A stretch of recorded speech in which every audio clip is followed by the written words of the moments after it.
Hello, everyone, and welcome to TheeDigital's GrowthCast. I'm Carrie Roseman, and today we have Patrick Stox and Christopher Lara joining us to talk about common SEO myths. Patrick is a product advisor and technical SEO at Ahrefs, and Christopher is the SEO marketing manager at EF Go Ahead Tours. Hey, Gary, Patrick. Hey, everyone. Thanks for So having glad me. to have you here. It's my pleasure. So, Gary, if it's all right with you, I will kick us off and kind of go over the first SEO myth and see what Patrick thinks. So, Patrick, SEO myth or not, are backlinks are no longer relevant? Being that I'm at Ahrefs, I'm gonna go with that's a big myth. Actually, I did some testing on that because there was a whole trend of everyone saying like links don't matter anymore. And I think Google's even downplaying that, but like I literally I took some posts, I disavowed all the links to them, and they dropped. It hurt the rankings. So I think still relevant. Pretty easy to prove that. And now like with Gen AI for the content, I think they'll probably be even more relevant in the future. Like that's one of the ways that they can actually differentiate, like, is this a good page or not, rather than, which one of these 1,000 Gen AI pages should I actually rank? Yeah, I agree. Everything I've seen, links still relevant. I don't really understand the argument that they're not. To your point, it's so easy to prove. You have a page that's not ranking at all, get some nice quality links, and traffic comes. Maybe that's the difference. Now it's more important that they're quality links now that Google is smarter and you can't just get a bunch of toxic links that'll actually hurt you now, I believe. Yeah, generally anything that that SEO tools would mark as toxic, like Google's gonna ignore the bad links, but those toxic markers and tools are kind of like iffy anyway. Like I don't know if they're really all bad links. So I've seen some people like shoot themselves in the foot disavowing, just like trusting the tools without a review and then like hurting themselves basically, and it's not great. I think the disavow tool is probably gonna go away because of stuff like that. Yeah. Interesting. Yeah. I think they already got rid of theirs, and I think Google has said they're planning on getting rid of theirs eventually as well. Yeah. All right. That brings us to our next myth or not. The idea that there's an optimal keyword density or percentage that boosts page ranking. It's pi, obviously, 3.14%. No, wow, that's an old myth. You don't People typically hear believe that. what's it's not entirely wrong. I mean, obviously, like it's way more than just the density for one particular keyword, but it is one of those things where like when Google's pulling a query, that is something they're going to measure. Like how many times is this term mentioned, relevant terms mentioned. That goes into like their initial scoring system. But no, it's not like, if you say this exactly 17 times or something, you're going to rank better. But there potentially is a very minimal boost by saying something more than once, other than, but it's overblown, I think, by far. Yeah, agreed. I mean, obviously, whatever you're writing about, you need to mention it, and you need to use the language that people who are searching for it would use. But beyond that, I wouldn't really stress about hitting any kind of magical number as well. Well, I mean, that's kind of a fun point too, actually. Like, you don't necessarily even have to say the word. If you say like a variation or a synonym of it, like they're still gonna pick up on it. So what word is the one word that you want to have the keyword density for? Like it doesn't really work that way. Myth or not, redirects lose value. So the idea being that if you're getting some amount of value from a backlink to a page, and then you redirect to another page, that some of that link juice is lost. Myth or not? Yeah, I'm gonna go with myth. I think that actually used to be the case. Like there was this whole thing where like they would lose. I think people assumed it was the amount that was like deprecated from PageRank, which was like 15%. And then there's a lot of redirects where people think like even still that they don't actually pass value. They're like a 302 doesn't pass any value. I think that's still in some of the popular starter guides out there. Definitely not the Ahrefs ones. But like no, like the value goes one place or another. It's if you redirect, like that's one of the canonicalization signals. So whichever page actually gets indexed is generally going to be the one where all the value goes to now. Like there's nothing that prevents any of the value from being passed unless like you block something and they can't see the redirect or something like that. Have you guys seen anything about like utilizing a 308 versus utilizing a 301 redirect, and an argument for why 308 would be better? It's not better. It's basically the same as the 301. That's what I thought. So all it does is like prevent it from swapping like get to post, post to get. But there's a little bit of a trade-off in this system. Like technically it's a better version of a 301 because it prevents that. But then it's not necessarily as widely supported as a 301, but that probably will be fixed within a year or two, I would think. But I have no problem with someone using either one right now. Yeah, a follow-up question, because if I remember correctly, Patrick, you did a study on this. When we put in a redirect, how long should we keep it? According to Google, at least a year. And yeah, the study I ran, basically, like I just removed redirects, and I mean ones that had literally like hundreds of referring domains that were relevant. Like basically, we had a newer version of a blog, we redirected it, and yeah, the consensus I think for the SEO community in the past was like, don't do that, and it still scares me. I don't want to do that. I want to keep my redirects because what if a user has this bookmarked or something? I still want them to go there. But yeah, when I deleted them for those pages, nothing happened. And that kind of went against the conventional wisdom. Is what Google's been telling us, but like I don't think anyone really believed it. I'm guilty of keeping them forever.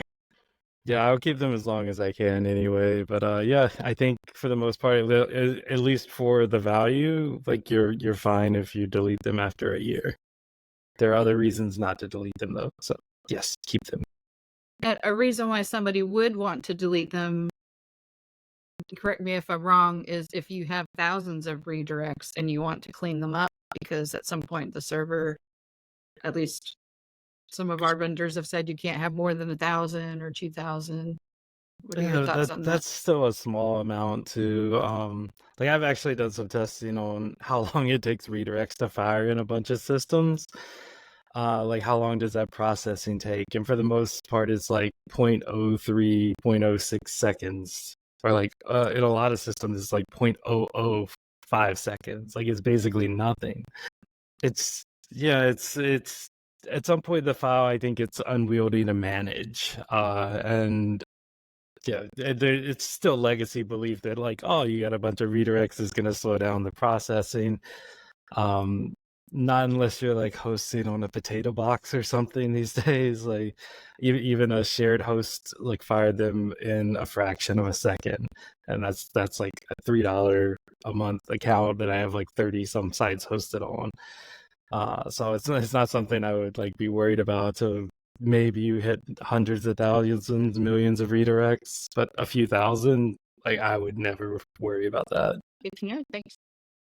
All right, I'm really interested in your take on this next one, because I have an opinion and experience with it, and I wonder if you're going to have an opposite experience. Myth or not, click-through rate is used in ranking. That's a very controversial one right now.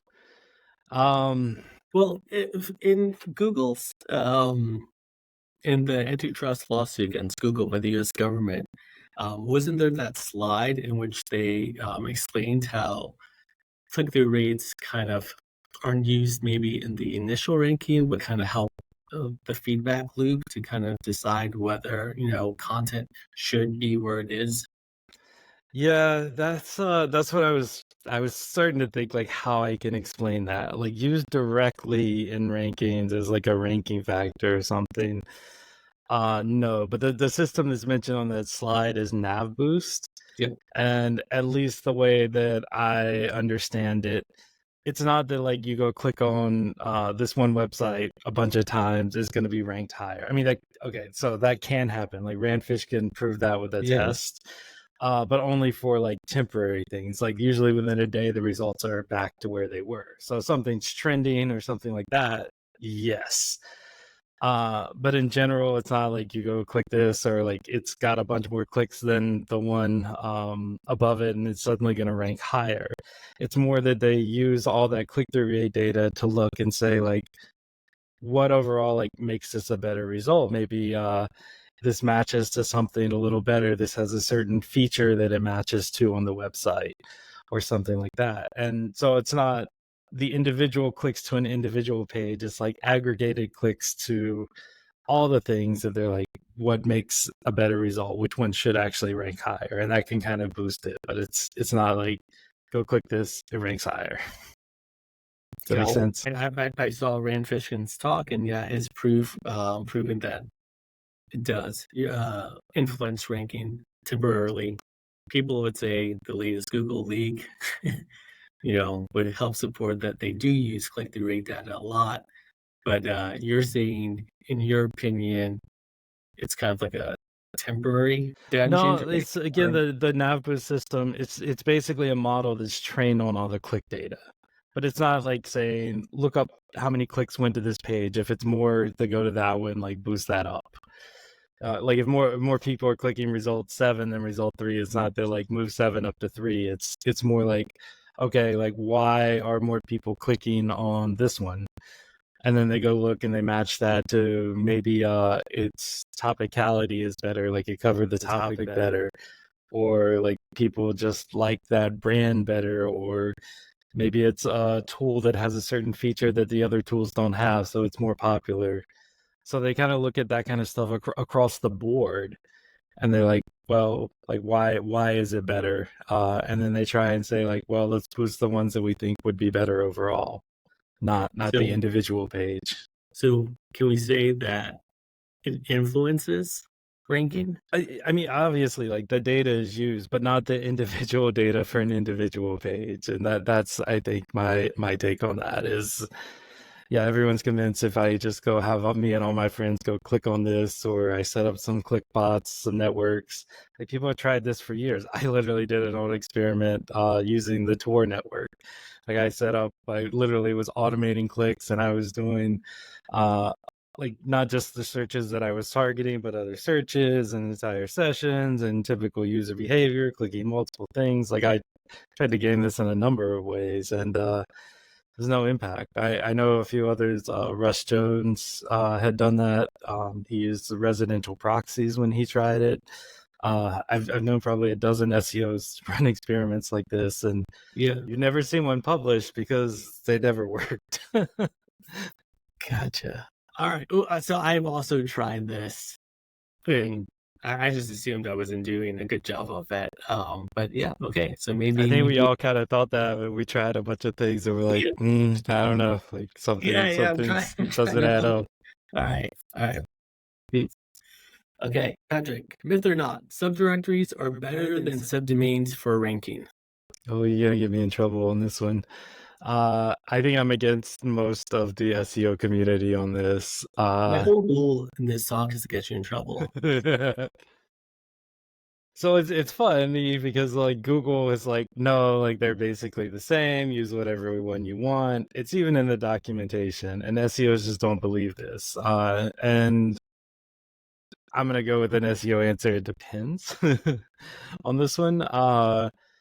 So if you have a subdomain and it's not really treated as part of the website, you can't really make the connections and have the same signals. Whereas in most cases, a subdirectory would be connected. But I really like there's exceptions. So I think people don't see this, but like I see data from all over the world. We have, or actually, I can think of a US example. So like medium.com. Do you think every blog that's on Medium, every user account there gets its own subdirectory? Whereas on typical like Blogspot, Blogger, all the WordPress, like it's been subdomains. So everyone got used to like subdomains. They don't inherit the value of the main domain. But it's the same with subdirectories at times. So like Medium, there's a tons of sites in Japan that where they actually have like the user as a subdirectory. They're not going to magically inherit like the signals from the main site. They're not really that connected. So there's it just depends on kind of how the site is built. I've literally written about this, and I make the argument like, why are you gonna spend time like moving a subdomain to like a subdirectory and then have to redo all your linking and blah blah blah, when if you just redid that linking and made those connections better, like it's gonna tie the site together, and you should get those signals, like everything should get connected and you should be able to inherit those signals. We're talking about the difference between blog.thedigital.com and thedigital.com/blog. Where do you put the blog? Is it a subdirectory? In WordPress, it's all the same. Not technically a subdirectory, but in the URL structure, it looks like its own directory. Right? That's what we're talking that's the other thing. It's all like virtual anyway. Like it's not a real, file system anymore. I always thought a subdomain is its own web property, doesn't inherit anything from the main site. But if it is TheeDigital/blog, that is the same site, so it inherits. So it's all the But same if you property. moved, say, like TheeDigital, the blog to a subdomain, and you didn't change any of the internal linking, it's still connected the same way, and it should still have all the same signals. And I literally have looked at this across probably thousands of websites where people have moved both ways, and as long as things didn't change, like it's basically treated the same way. So as long as now it's more likely, I think, to be treated as part of the main site if it's in a subdirectory. So I'll tell people, do that if you can, but if it's easier to do a subdomain and you're willing to do internal linking and that kind of stuff between the two, there should be no difference, really. Okay, so this use case could be if a client came to us with a site that didn't already have a blog, and maybe it's a custom static coded PHP site or something, and they just wanted to add a blog using WordPress. We could add WordPress to a subdomain and let them manage their own blog. And as long as they do internal linking both ways between the main site and the blog posts, it should acquire some of the same worth as the main site. Exactly. Interesting. If you treat it as part of the same site, like Google's going to learn and treat it as part of the same site, which is exactly what they tell people. But for some reason, SEOs don't want to believe that. Okay, thanks. That could come in handy for someone who wants to add a shop too, like a simple shop. And they don't want to mess with their main site and they just want to like install Shopify or something. Yeah, sometimes it's just easier on a subdomain and like, if it's easier, but like you still kind of have to do some work to make those connections, like have them, in the menu, in the footer, internally linked, that kind of stuff. And, but yeah, if you're treating it as one, like there's no reason for Google not to treat it as one. Whereas there are plenty of examples like Medium where like they're not going to treat all the blogs on Medium as the same website because they're not, they're just not going to do that. Otherwise, literally everyone would be using Medium for parasite SEO, and I don't really see that happening. All right, myth or not, duplicate content penalty is real. False. Yeah, complete myth. Wait, duplicate content is not bad? Is that what you're saying? Generally, no. It's just going to be ignored. The exception would be like if a domain is like just copying content from another domain all the time, like they might get an actual penalty, but generally that's going to be a manual penalty, not anything algorithmic. It doesn't really hurt. It just doesn't really like help you. So you got 100 location pages and you decide to use the same company description, that same boilerplate text, totally fine. Not necessarily going to help you on a per page level, but like not going to hurt you, not going to really impact anything. And I wouldn't want someone to be rewriting that 100 times either. They've got 100 locations. Did you say it would ignore it though? That's a great example, like for location pages. Does that mean none of the location pages will rank if they don't have unique content, or it No, just so in fact, like tons of people do it where they just pretty much change the city name and it's still ranking. You're not really supposed to do that though. Those are considered, I think, doorway pages by Google. But I see them ranking all the time. Okay. So very minimal effort, change city name.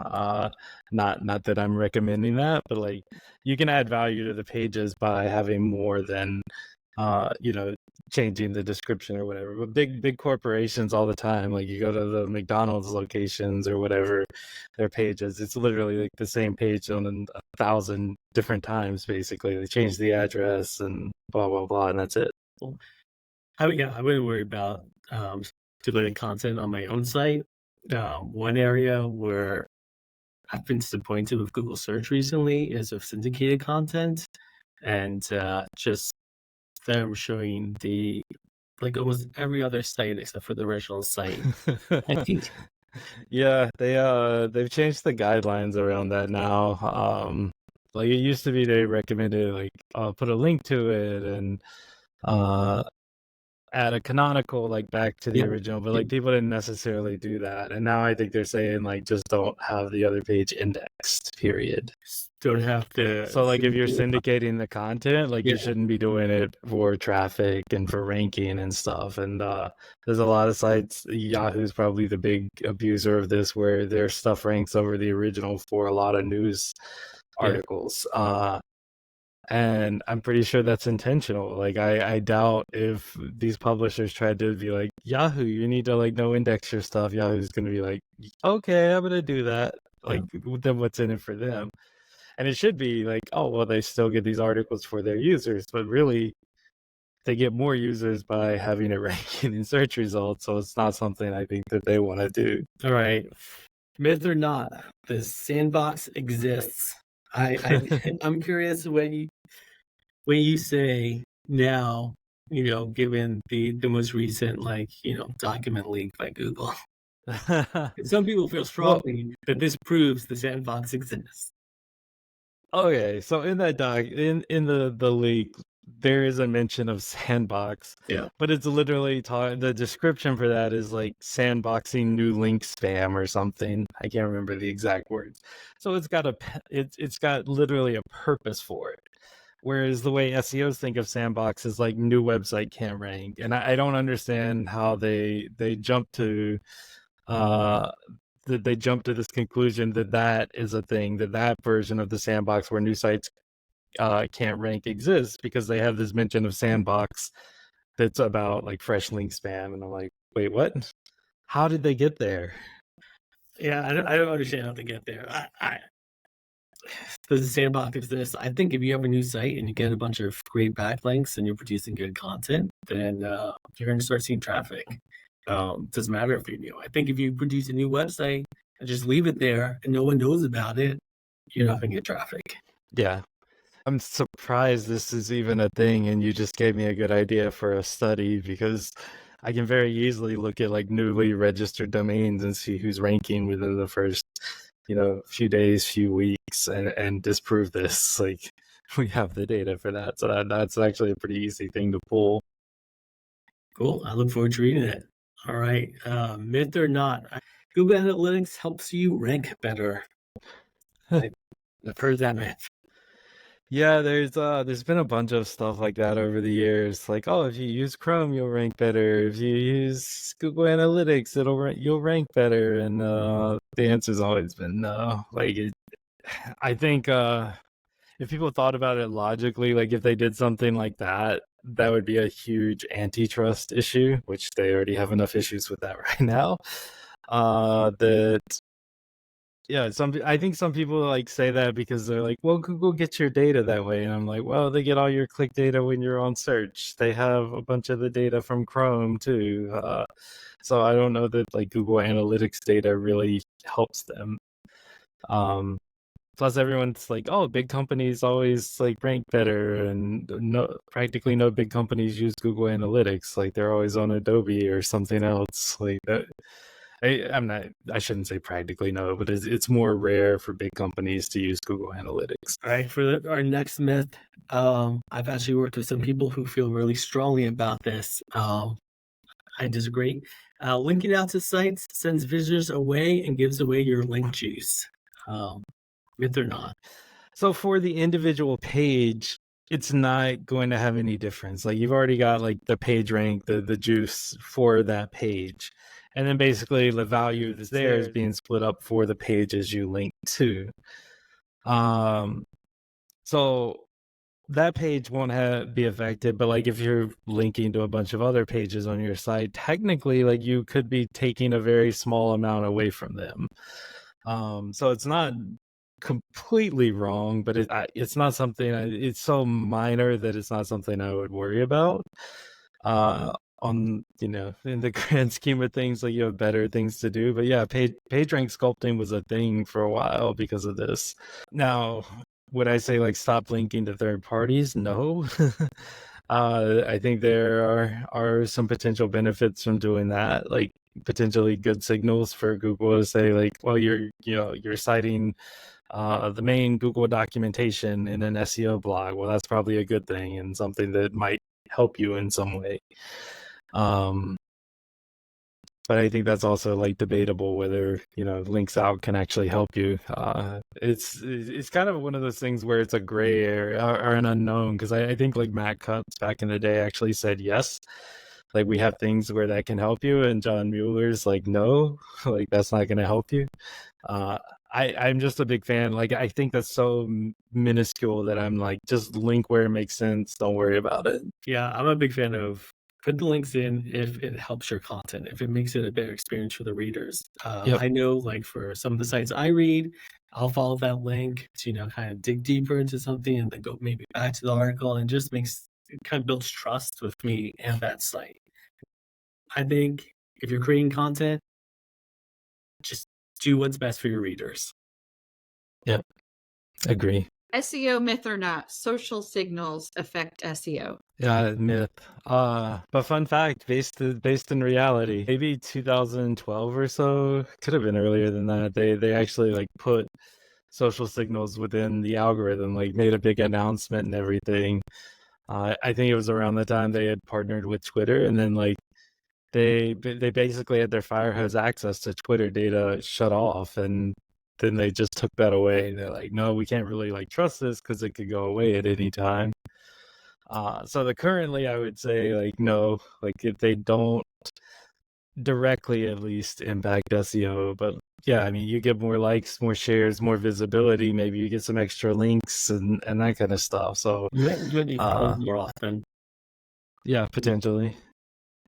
I think that's a thing that they've confirmed is like the thing shared on like Twitter maybe or crawled faster. But that's not necessarily going to help you rank better or anything. But getting extra links from extra visibility, yeah, that can potentially help. But them directly used in ranking, nah. Okay, thanks. So SEO myth or not, domain authority is a ranking factor. Another controversial one right now. So in the leak, there was a mention of site authority. Now, for years, every Googler has denied that they had anything like domain authority or anything like that. But now with this, we see the site authority. But again, if you look at the description of it, it says something like it's used for quality. So we don't know what is actually in that site authority. We don't know necessarily how they're using it or what they're using it for, except something related to authority. So is it used in ranking? We don't know. Could be used in testing, could be used in any number of things. Like these weren't necessarily ranking factors that leaked, like it was literally document storage. So maybe they want to try and align a signal to something like that. I mean, it is possible that they use it, but they say they don't. I think is the takeaway there. But there is something called site authority that they are using. So thank you. So the domain authority that we see in the Ahrefs tool is a really good guide for improving your website, but it's not directly related to Google site authority, like that the Yeah, we don't everyday. know. We don't know what Google Site Authority really is. Right, Like, it's not other than they're using it something for quality. But again, that could be like a quality check that they're running. I don't think like we have DR domain rank, Moz has domain authority.